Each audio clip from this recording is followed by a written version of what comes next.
28 years ago tomorrow, our founder passed away. So I thought it might be nice to hear his words tonight.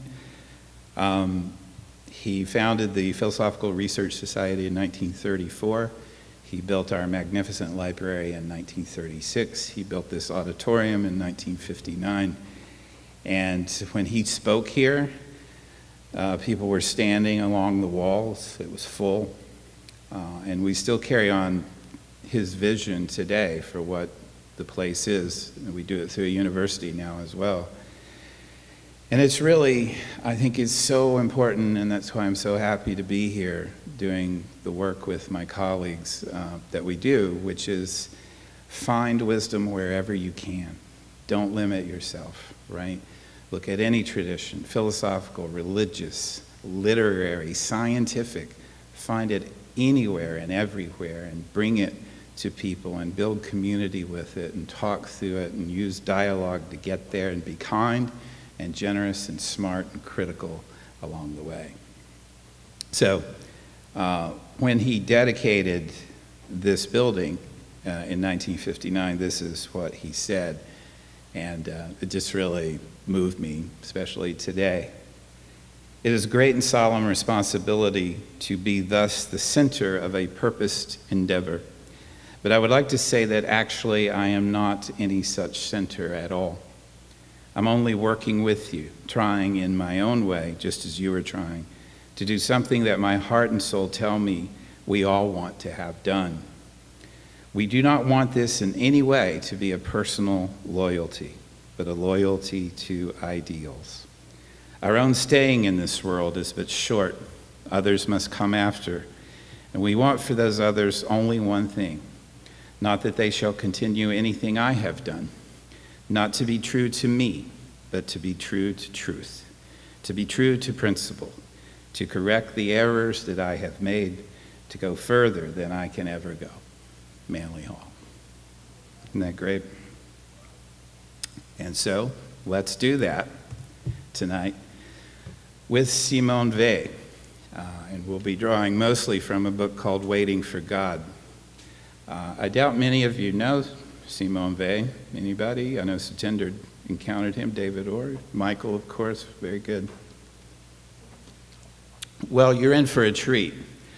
I think she's fascinating and unique individual in the history of the world, but especially intellectual history, and not just as an intellect, but as a seeker who sought with pain and reflection and compassion, as you'll see. This is our passage tonight. What we do is we take a passage from the world's wisdom traditions or literary traditions or whatever, and we read it, and then I zoom way out. I'll give you some context to build around it.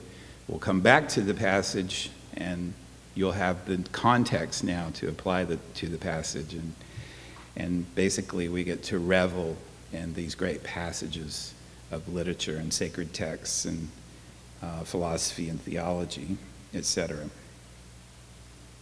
The beauty of the world is the mouth of a labyrinth. We could probably spend all night just on that sentence. The beauty of the world is the mouth of a labyrinth. Let me just read it. I'm so excited to get to the unwary individual who on entering takes a few steps is soon unable to find the opening, worn out, with nothing to eat or drink, in the dark, separated from his dear ones and from everything he loves and is accustomed to. He walks on without knowing anything or hoping anything, incapable even of discovering whether he is really going forward or merely turning around in the same spot. But this affliction is as nothing compared with the danger threatening him. For if he does not lose courage, if he goes on walking, it is absolutely certain that he will finally arrive at the center of the labyrinth. And there God is waiting to welcome him. No, that's not what she said. And there God is waiting to eat him. Later he will go out again, but he will be changed. He will have become different. after being eaten and digested by God. Afterward, he will stay near the entrance so that he can gently push all those who come near into the opening. So if you've ever felt like a piece of shit, Simone Weil says you're right where you need to be because God has digested you. What an amazing woman. André Gide called her the patron saint of all outsiders. I think that's probably the best description. Trotsky called her the melancholy revolutionary, my kind of revolutionary. Charles de Gaulle called her crazy, the president of France, and you'll see why. She was born in Paris, February 3rd, 1909. And she was, as Rebecca Roselle Stone says, from a Jewish family, assimilated, secular, bourgeois French childhood. She had that kind of childhood, both cultured and comfortable. So she has no business doing what she ends up doing, as you'll see. Leslie Fielder, you may know if you study literature, famous book, Love and Death in the American Novel. Pretty famous literary critic. He does the introduction to the most famous edition of Waiting for God. And he says this: "We have all turned to her with the profound conviction that the meaning of her experience is our meaning, that she is really ours. Few of us, to be sure, would find nothing to dissent from in her religious thought. Fewer still would be capable of emulating the terrible purity of her life. None could measure himself without shame against the absolute ethos toward which she aspired. And yet she does not seem strange to us, as other mystics and witnesses of God have seemed strange. For though on one side of her life touches the remote mysteries of the divine encounter, on the other, it is rooted in a world with which we are familiar." That's exactly right, as you're going to see.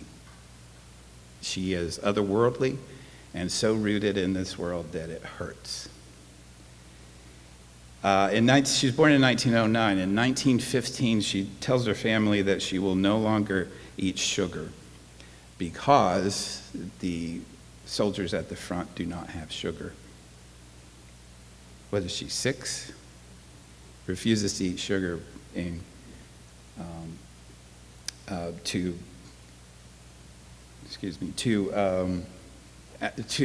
solidarity with the soldiers during World War I, right? Were you thinking stuff like that at 6? I wasn't thinking anything. She would refuse to wear socks because they didn't have socks. Declared herself a Bolshevik at 10. So I guess she knew what a Bolshevik was at 10 and liked it. She was proficient in ancient Greek by 12 years old. I'm still waiting on that for myself, to be proficient in ancient Greek. She came across the Bhagavad Gita at one point, and I think she was a teenager, and she said, well, this seems interesting, let me read it in its original. So she learned Sanskrit as a teenager, as one does. And she had a dark night of the soul at 14. Now, this is not your typical dark night of the soul that we all have at 14. This is different. The problem, I don't want to psychoanalyze Simone Weil. That's been done, and it's not that productive anyway. But there are some things we should know and take into account. Her brother was a mathematical prodigy, slightly older than her, and beside him, she was younger than him, and she felt not as smart as him. And her father would remind her of that. He was a mathematical prodigy, and she was not. As you'll see, she had her own genius. But she did not get the recognition that he did. She did posthumously. She did after her death. But she was convinced she did not have any intellectual talent. A visitor was at their home once and said to her mother, and Simone never forgot these words. She's looking at the two children and she says, "One is genius itself," the woman said, pointing to the boy, and then indicating Simone, "The other is beauty." Well, I think that really troubled her. And isn't that a very interesting anecdote for the history of Western culture? Men are smart, women are pretty, right? And ever it shall be. She was not going to let that stand, right? And she didn't. She, during the Spanish Civil War, she decides to go to Spain and fight with the Loyalists. It was a terrible idea. She was, for one thing, farsighted, and they were convinced, sorry, I skipped ahead. They were convinced that she was going to get them killed. And there's a story I'll tell you in a minute. Sorry, I skipped over that. It's hard to talk about Simone Weil, and maybe you'll see by the end of this if I can do a decent job. She is like the universe, and yet she's also very grounded in particular moments in her very short life. She receives her bachelor's degree at age 15. She was at the École Normale Supérieure in France, in Paris, an exclusive school for training teachers. There were only, they accepted only 11 students, and she was one of only 2 women. The other one was Simone de Beauvoir. So she got through the school, gets her first teaching job at a, Labyrinth, I think, in France. And she begins teaching, and she completely ignores the requirements of the curriculum and grading and such like that. Well, she has me right there, right? So good for you. She said, "This isn't about learning. All this other stuff you're doing, I just want the students to learn." They're like, "Well, yeah, but we have to, you know the line, you know the response. You have to fit into the machine, right? You are in the machine. You are a part of it. You must play your part." She's like, "Well, no." In fact, she would go out in the fields with the workers when she wasn't teaching. So she was in a remote farm region, and she would go out in the fields and work with the workers and teach them Aeschylus and Plato and read to them the Iliad and talk to them about it. She didn't rest well within the institution of the education. And so she finally just quits after a couple of years, and she takes a job at the Renault auto plant. Now, it would be easy to dismiss Simone Weil as a wild-eyed, bleeding-heart liberal because she had those notions. And if we had some of her colleagues from the Spanish Civil War, they would probably agree. But here's the thing about her. She stayed open. We talk about this a lot at this institution and in these classes. Staying open, not resting on a single position, but staying open to what the universe can teach you, to what the world can teach you, to what other people can teach you, and she did that. And so she gets this job. She quits her teaching job to the distress of her forbearing parents.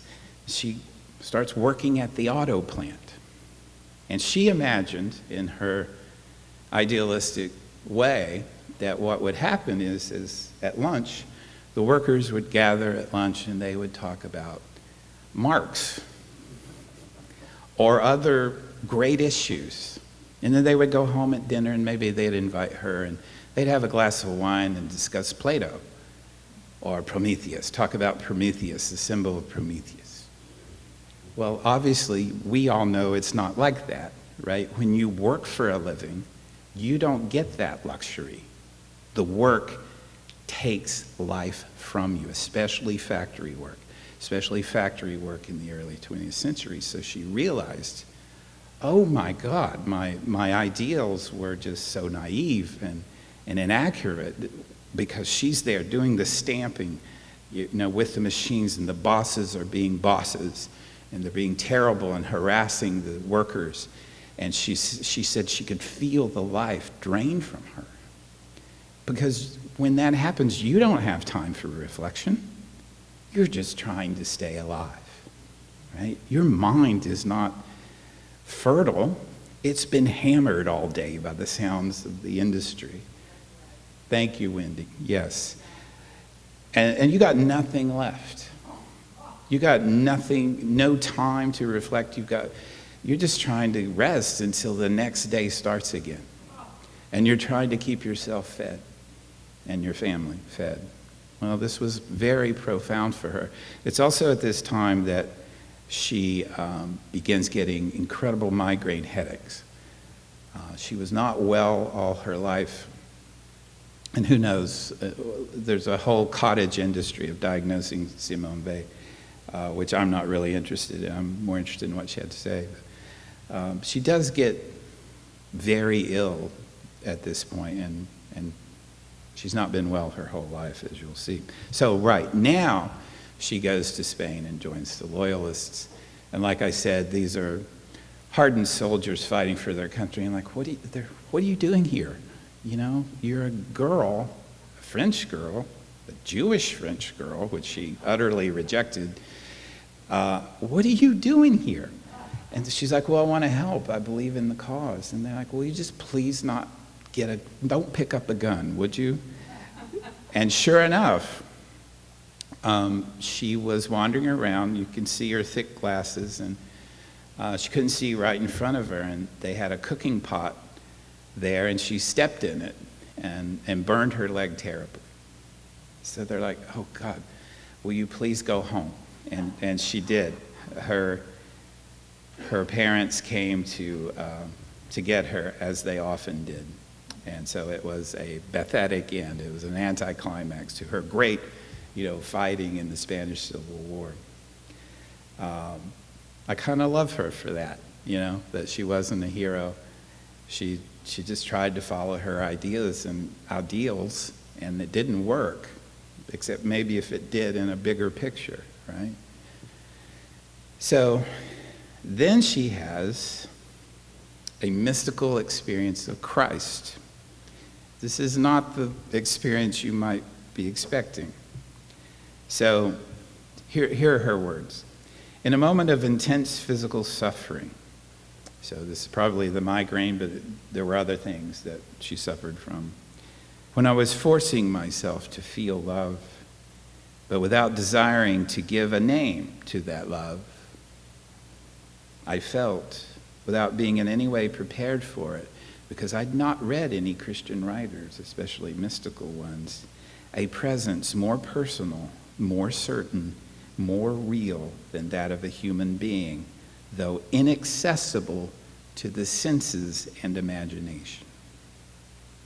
Let me read that again, because it is the turning point of her life. In a moment of intense physical suffering, again, we could stop right there, right? Because that's when the sacred opens to us, almost always. Not exclusively, but almost always. The sacred opens to us during intense suffering. When I was forcing myself to feel love. Okay, well, we could spend a long time on that. But without desiring to give a name to that love. I was forcing myself to feel love, but I didn't want to name it. All the themes of Simone Weil's work are in every sentence she writes. This is what I think is genius about her, and we're going to see how this plays out. She doesn't want to name something, because to name it is to constrain it, is to limit it, right? She won't do it without in any way being prepared for it. She didn't know what was coming, but she was open to it. A presence. Notice she doesn't say a being, it's a presence, but it's personal, so it's not this disconnected, embodied or disembodied thing. It is personal. More certain. This is a woman who had studied and loved Plato and knew ancient Greek and knew the traditions of Greece and philosophy, but this, she says, was certain. And if you know anything about the history of philosophy, much of it is about the pursuit of certainty.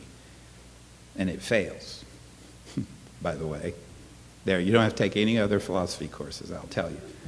They all fail. But this, for her, was certain. This experience, more real than that of a human being, though inaccessible to the senses and the imagination. And what happens is, I should back up. She actually had an experience before this. I believe she was in Portugal. And she sees this Catholic celebration of a particular saint. I forget who it was. And she's watching them. And she's like, wow, what a bunch of slaves. Right? What a bunch of slaves. And then shortly after that, she's now having this experience.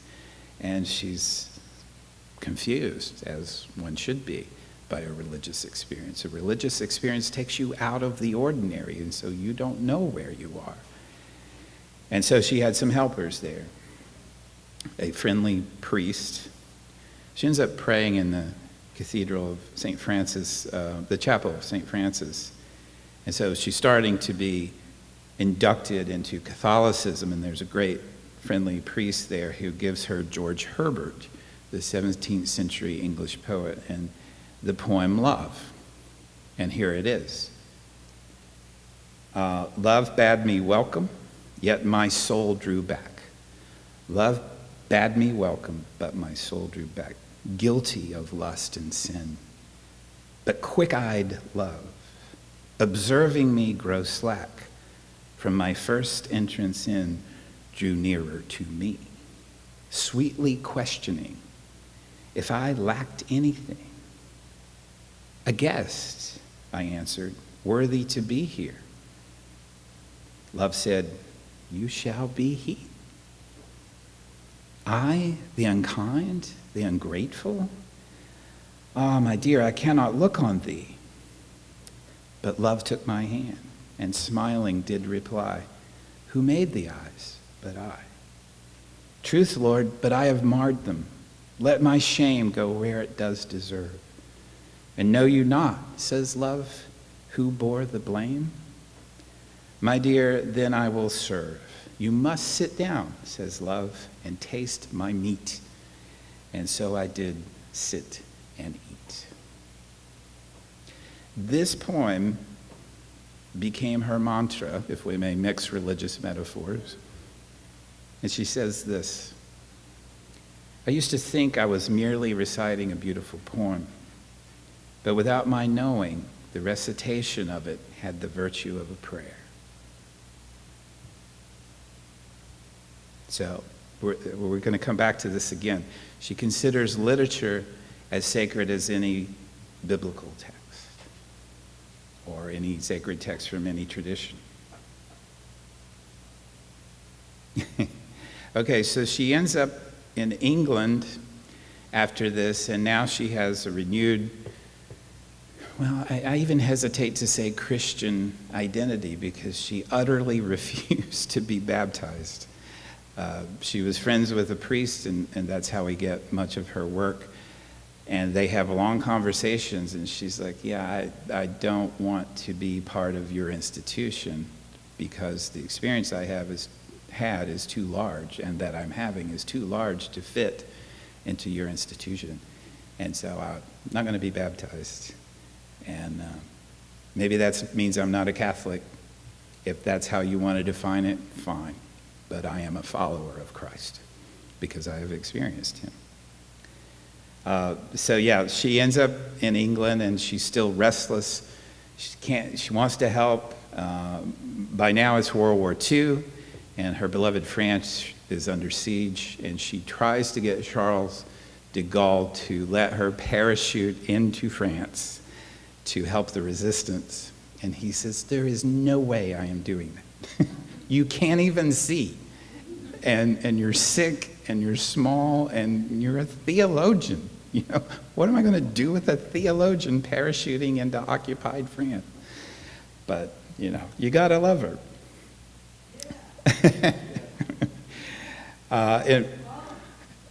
Yes, she does. Christ-inspired spunk. In May 1941, she finally relents to her parents who had been urging her for a long time to leave. It's Europe. It's 1941. It's a good time to go, especially if you have Jewish heritage, even though you don't acknowledge it or embrace it. Other people don't care whether you acknowledge it or embrace it. So she set sail for America. So this is from one of her letters to her Catholic priest friend. Do you think the sea might serve me as a baptismal font? Really? You're writing this to a priest? A Catholic priest who has very specific ritual for baptism, very specific meaning. She's like, well, do you think crossing the Atlantic Ocean, is that a baptism? She hated America, despised it. Because America was fairly secure at the time, for white people especially, but in the midst of war, we were not yet at war. When she arrived, it was May 1941. And so she just said, I can't, I've got to go back. And she does. She finally returned to England, where she kept trying to get back to France. And right on August 24th, 1943, she died. And it was because, well, again, there's a whole cottage industry of why she died. You will hear tuberculosis, and that's probably true, but she also refused to eat because her countrymen and women were at war, and she didn't want to consume her ration if they didn't have their rations. And so she died. She pretty much starved herself to death, which is interesting because eating is, as you already heard in the passage, it's one of the primary metaphors she uses. She says this, eating, and she does this. I'm going to give you a few metaphors that she uses that reappear constantly. Eating is one of them, and she's always doing the as above, so below relationship. So she says, in eating here below, what one eats is destroyed. It is no longer real. All right, so it's an act of destruction. But there's a different kind of eating that you already heard in the passage. There's a kind of sacred dimension to eating where it's not destruction, it's a rebirth. It's a metamorphosis, right? Here's what she says.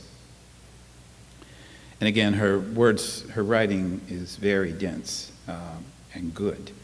We want to get behind the beauty, but it is only a surface. It's like a mirror. Beauty is like a mirror that reflects to us our own desire for good. It is a sphinx, an enigma, a sorrowfully irritating mystery. Sorrowfully irritating mystery. We want to feed on it. Beauty. But it is only an object we can look on. It appears to us from a certain distance, and this is another important metaphor for her, is distance.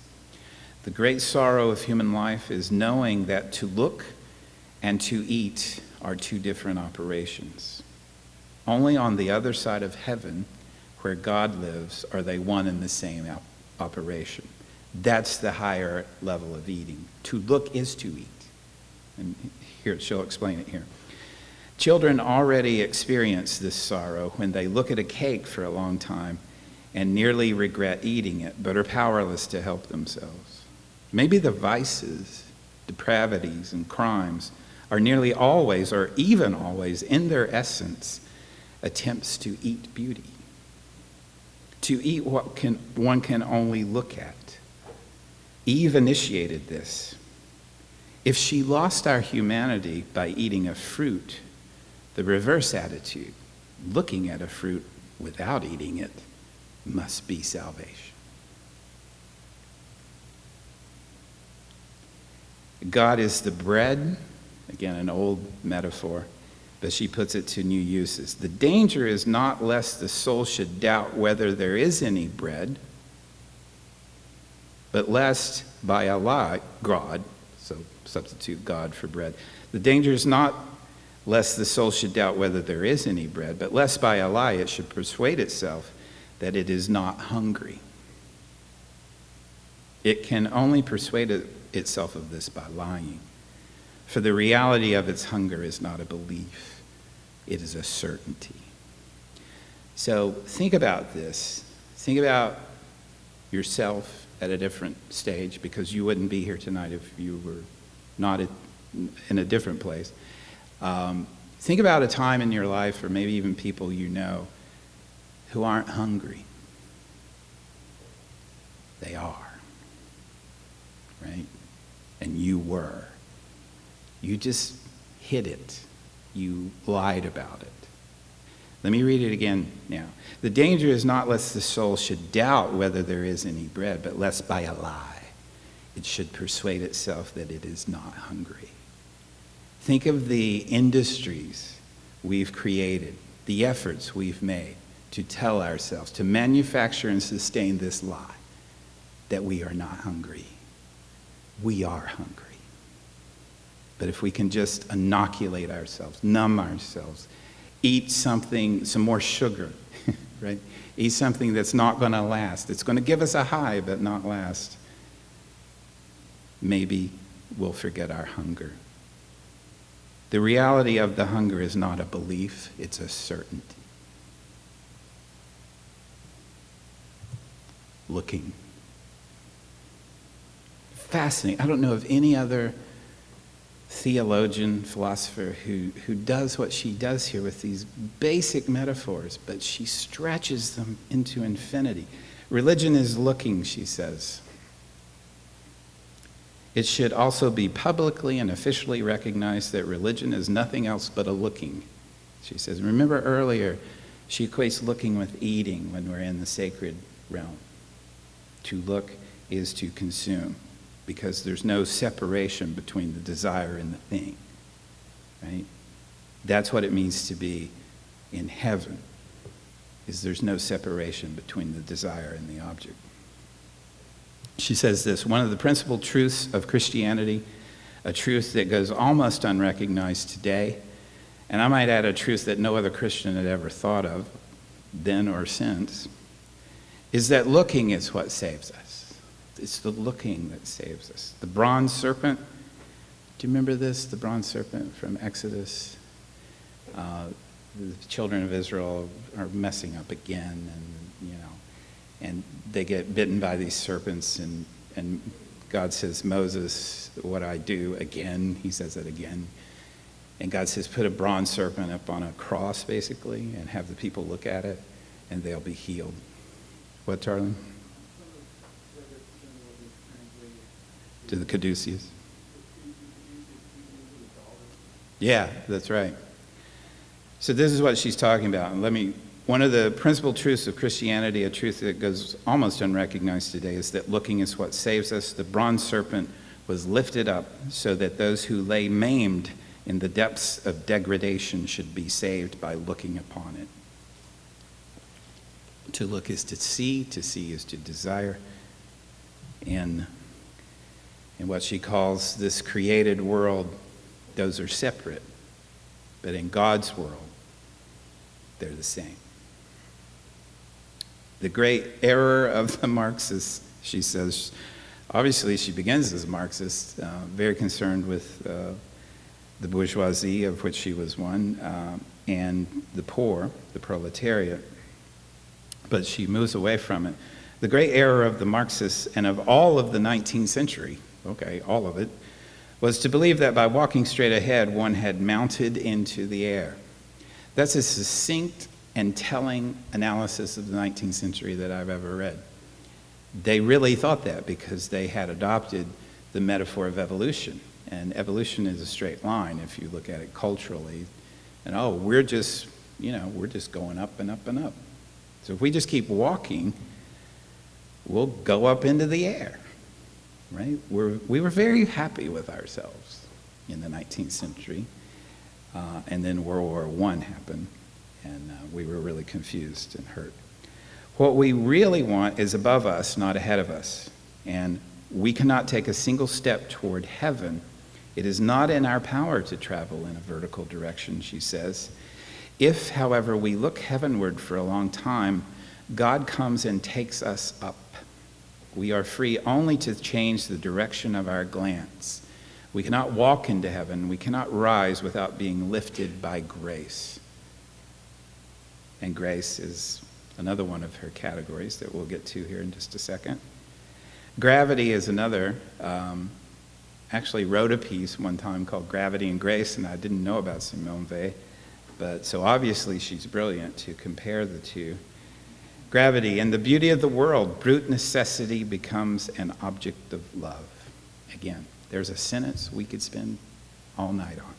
In the beauty of the world, brute necessity becomes an object of love. What is more beautiful than the action of gravity on the fugitive folds of the sea waves or in the almost eternal folds of the mountains? This is another theme you're going to see from her, is not to run from contradiction, but to embrace it. Or if you're going to run right into it. Run right into the middle of the contradiction and see what's on the other side. Grace. The universe where we are living and of which we form a tiny particle, this is really important, is the distance put by love between God and God. I know. This is not nighttime reading. This is like, okay, wait a minute, what? Let me say it again.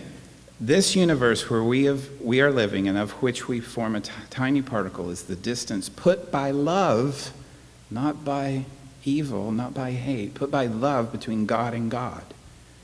We are a point in this distance. Space, time, and the mechanism that governs matter are the distance, right? The universe as we know it, its laws, its features, its chaos and collisions, right? Space, time, and mechanism that governs matter are the distance. Everything that we call evil is just this mechanism. There's no animating force behind it. It's just this mechanism. God has provided that when his grace penetrates to the very center of a person and from there illuminates all her being, she is able to walk on water without violating any of the laws of nature. God has provided that when his grace penetrates to the very center, the person can walk on water without violating any of the laws of nature. When, however, a person runs away from God, he simply gives himself up to the law of gravity. You accede to the mechanism. Then he thinks that he can decide and choose, but he's only a thing. He is now a stone that falls. That's right, isn't it? I mean, if you give yourself up to the mechanism, if you don't strive to find meaning, then you become the mechanism. You're indistinguishable from the mechanism. If we examine human society and souls closely with real attention, we see that wherever the virtue of supernatural light is absent, everything is obedient to mechanical laws as blind and as exact as the laws of gravitation. To know this is profitable and necessary. Those whom we call criminals are only tiles blown off a roof by the wind and falling at random. Wow. Those whom we call criminals are only tiles blown off a roof, part of the mechanism. Their only fault is the initial choice by which they became tiles. Wow. The love of God. If still persevering in our love, we fall to the point where the soul cannot keep back the cry, my God, why hast thou forsaken me? You know this phrase, right?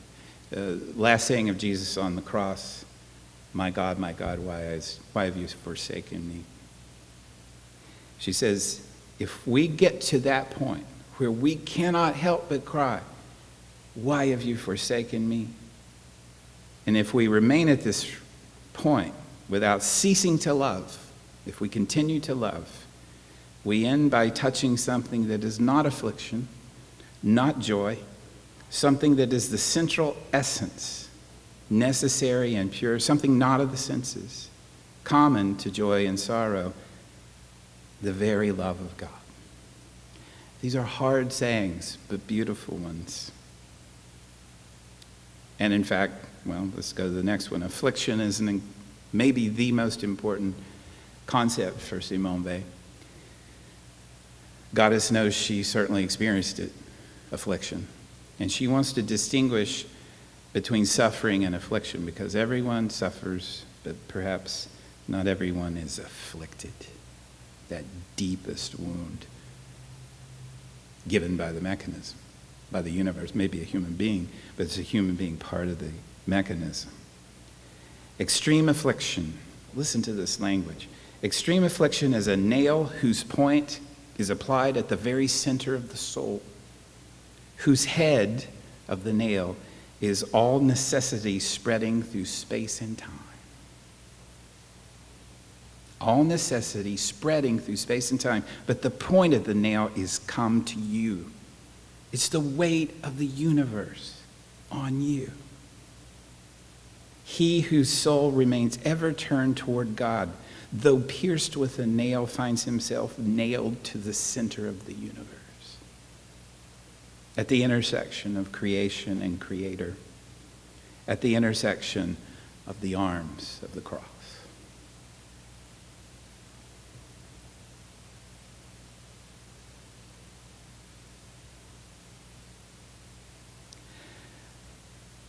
On the cross, well, let me read this. Affliction makes God appear to be absent for a time. Certainly. More absent than a dead man, more absent than light in the utter darkness of a cell. A kind of horror submerges the whole soul. And during this absence, there is nothing to love. What is terrible is that if in this darkness where there is nothing to love, the soul ceases to love. See the contradiction? There's nothing to love, but you must keep loving. If you don't, God's absence becomes final.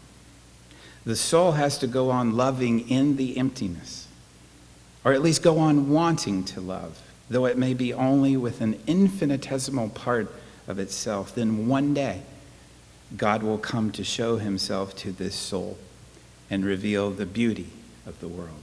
Again, I love this because the revelation is not truth. It's not some ethical code, it's beauty. God will reveal the beauty of the world to this soul, as in the case of Job. But if the soul stops loving, it falls, even in this life, into something almost equivalent to hell. The cross. On the cross, deceit is no longer possible. This is that cross she was talking about, the nail in your soul with the weight of the universe spread out across the universe. We're forced to recognize as real what we would not even have believed possible, but we must recognize it as real. Have you been there? I've been there a lot. Where something happens to you and it's not real. It can't be real. This didn't happen, but it did. We couldn't believe it possible, but it did. And we yield ourselves in love to this event. We yield ourselves in love to this event, to spiritual poverty. So again, see, this stuff is not, everything resonates up for Weil. We yield ourselves in love to spiritual poverty. So the poverty she saw is a religious, sacred poverty. It's not just, that's why she had to leave marks behind. It's not materialism. It's spiritualism. Spiritual nudity. To death itself. We must give up all this, even to the point of provisionally renouncing the hope of immortality. You see why she could never join the church. Right? We must provisionally renounce the hope of immortality. We are ready for the final gesture of obedience, the surrender of the last vestiges of selfhood. Yeah.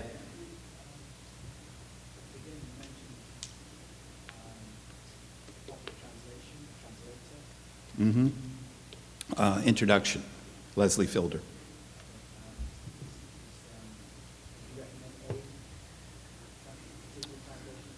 I can, yeah. It's the Fielder introduction, and I'll pull it up for you. Yeah, I have it right here on my desktop.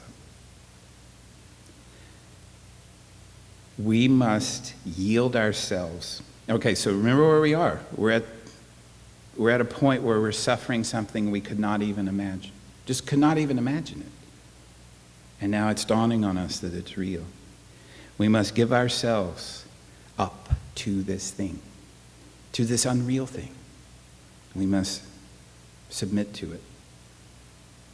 It is the final gesture of obedience, and we must even renounce our possibility, the hope of immortality. We must renounce that. We must give up this selfhood there. This is not new. This is Jung, right? This is Joseph Campbell.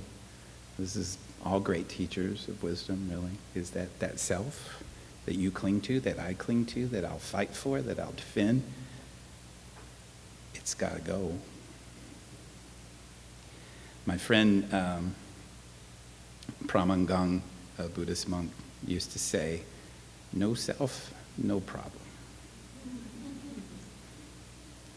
Weil says, in the ultimate nuptial yes, we must decreate our egos, offer up everything we have ever meant by I. Damn. So that the divine love may pass unimpeded through the space we once occupied. To close again on itself, we are created for this consent, to give up everything we thought was I. We are created for this and for this alone. You may have recognized there the nuptial yes. At its highest teaching, wisdom is sexual, in the sense that it's about union. And so sex as intercourse becomes really the kind of perfect metaphor for what's happening. Other Christian mystics knew this and used it.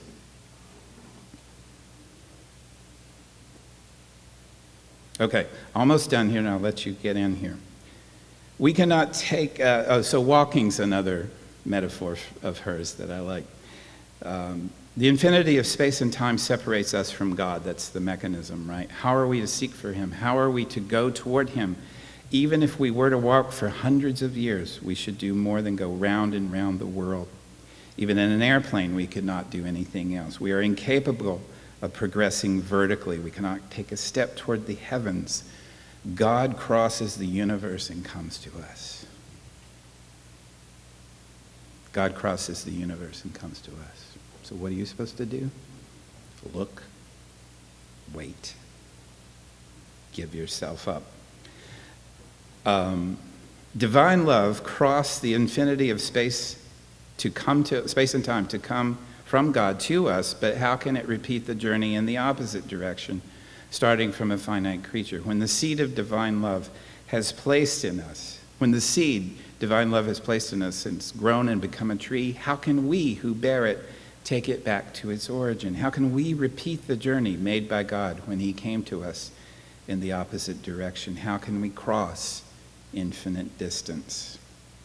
It seems impossible, she says, but there's a way with which we are unfamiliar. We know quite well in what likeness this tree is made. Another metaphor. This tree that has grown within us, this most beautiful tree where the birds of the air come and perch. We know what is the most beautiful of all trees. No forest bears its equal. Something still a little more frightful than a gibbet, that which is the most beautiful of all trees. It was the seed of this tree that God placed in us, without our knowing what seed it was. If we had known, we would not have said yes. If we'd been asked, we would have refused. It is this tree that has grown within us and become ineradicable. Only a betrayal could uproot this tree. Again, another nail metaphor. When we hit a nail with a hammer, the hole of the shock is received by the large head of the nail as it passes into the point without any of it being lost. None of the force is lost, although it is only a point. If the hammer and the head of the nail were infinitely big, it would be the same. The point of the nail would transmit this infinite shock at the point to which it was applied. Extreme affliction, which means physical pain, distress of the soul, and social degradation as well, all at the same time, is a nail whose point is applied at the very center of the soul. And then she goes into the quote I gave before. He whose soul remains ever turned toward God through the nail, though the nail pierces it, finds himself nailed to the very center of the universe, right? It is the true center. It's not in the middle. It is beyond space and time. It is God. In a dimension that does not belong to space, that is not time, that is indeed quite a different dimension, this nail has pierced cleanly through all creation, through the thickness of the screen, separating the soul from God. And here we are now at our passage, so let's revisit it now that you know what you know. The beauty of the world is the mouth of a labyrinth. The unwary individual who, on entering, takes a few steps is soon unable to find the opening. Worn out, with nothing to eat or drink, in the dark, separated from his dear ones and from everything he loves and is accustomed to, he walks on without knowing anything or hoping anything, incapable even of discovering whether he's really going forward or merely turning around on the same spot. But this affliction is as nothing compared to the danger threatening him. For if he does not lose courage, if he goes on walking, it is absolutely certain that he will finally arrive at the center of the labyrinth, and there God is waiting to eat him. Later he will go out again, but he will be changed. He will have become different after being eaten and digested by God. Afterward, he will stay near the entrance so that he can gently push all those who come near to the opening. What are the ways to wisdom in Simone Weil? Basically every sentence she ever wrote. And she didn't write that much, actually. She wrote one book during her lifetime, and it was on oppression and liberation. What we are reading tonight are gatherings of her letters and essays that were published in very small, unknown journals or written to her Catholic priest friend or others. They've been gathered together under various names and rubrics and themes. In fact, her Catholic friend that she wrote to so often, the one she said, well, maybe crossing the Atlantic is baptism, Father Perrin, gathered some of her work into Gravity and Grace. And, there's not much anti-Catholic in there. Okay, he's a Catholic priest, he's going to do that. But I think this is perfect for Simone Weil because she is so large, she contains multitudes, as Whitman says, that you can pretty much do that. You can make her a Marxist, you can make her a Catholic, although she would have resisted that. You can make her a philosopher, a mathematician. I didn't share it with you, but she loves mathematical analogies, and of course, no doubt that comes from her brother's influence. But the ways to wisdom. Paradox and extreme language, and I'm borrowing a couple of these categories from Leslie Filder because I think he gets it exactly right. Remember our old friend Soren Kierkegaard.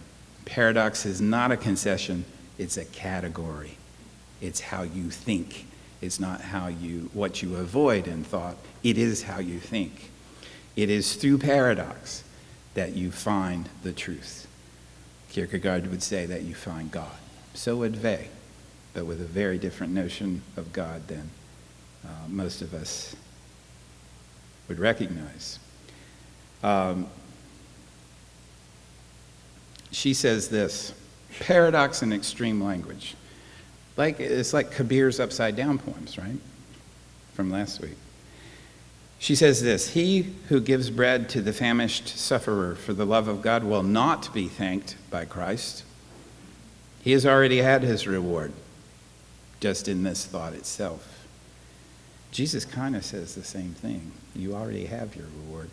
Christ thinks those who do not know to whom they are giving food, or ineluctable necessity, misery, distress, the crushing weight of poverty and of the work that drains the spirit, cruelty, torture, violent death, constraint, terror, sickness, all of these are God's love. Ineluctable necessity, misery, distress, the crushing weight of poverty and of work that drains the spirit, of which she knew. Cruelty, torture, violent death, constraint, terror, sickness, which she had, all of these are God's love. Evil is the beautiful obedience of matter to the will of God. Every time I think of the crucifixion of Christ, she says, I commit the sin of envy. Yeah. The whole thing? He who gives bread, start there. He has, well,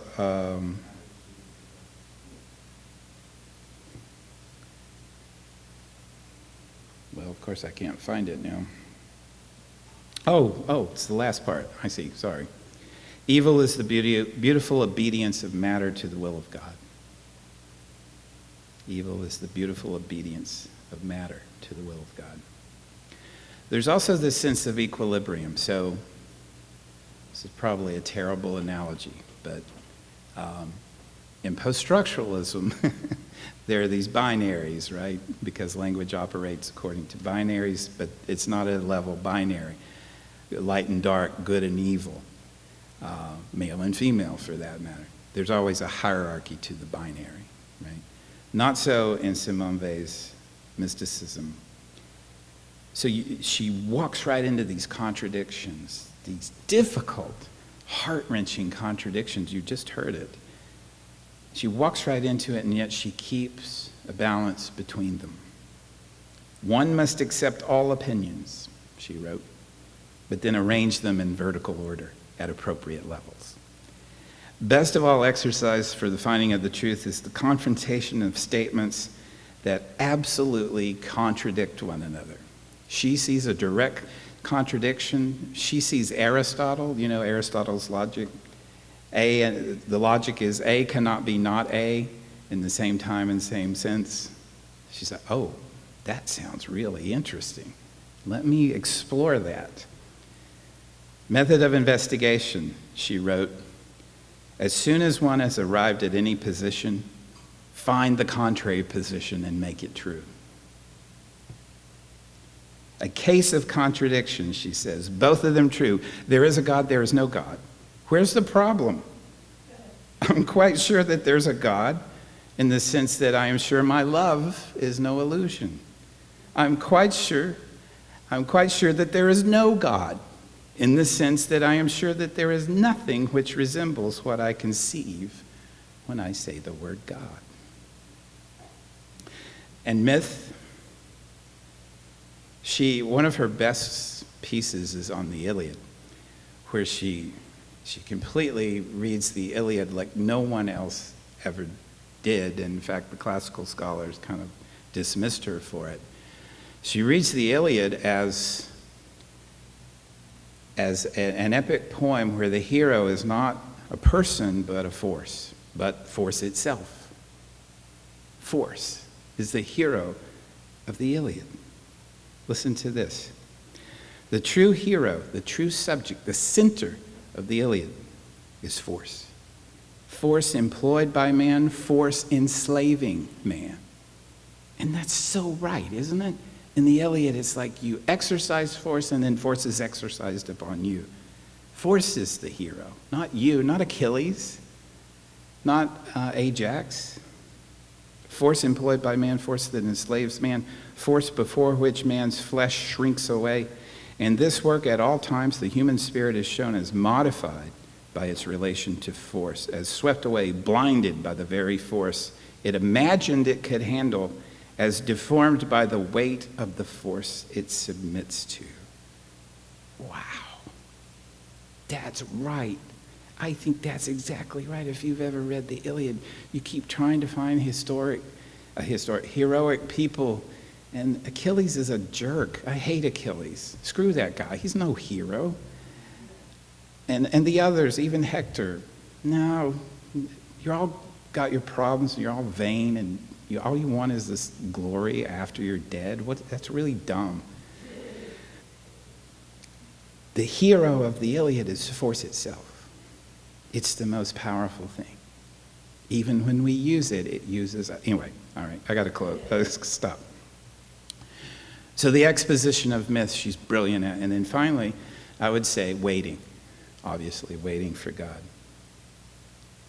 And what's called for here is not just waiting. She has a very specific term for it in Greek and French. Let me just read her. Attention consists of suspending our thought, leaving it detached, empty, ready to be penetrated by the object. It means holding in our minds, within reach of this thought, but on a lower level and not in contact with it, the diverse knowledge we have acquired, which we are forced to make use of. All right, so attention consists in suspending our thought, leaving it detached, empty, and ready to be penetrated by the object. Holding in our minds within reach of this thought, but on a lower level and not in contact with it, the diverse knowledge we've acquired in our life. Our thoughts should be in relation to all particular and already formulated thoughts, as a man on a mountain who, as he looks forward, sees also below him, without actually looking at them, a great many forests and plains. Above all, our thoughts should be empty, waiting, not seeking anything, but ready to receive in its naked truth the object that is to penetrate it. Simone Weil. Thank you for your attention.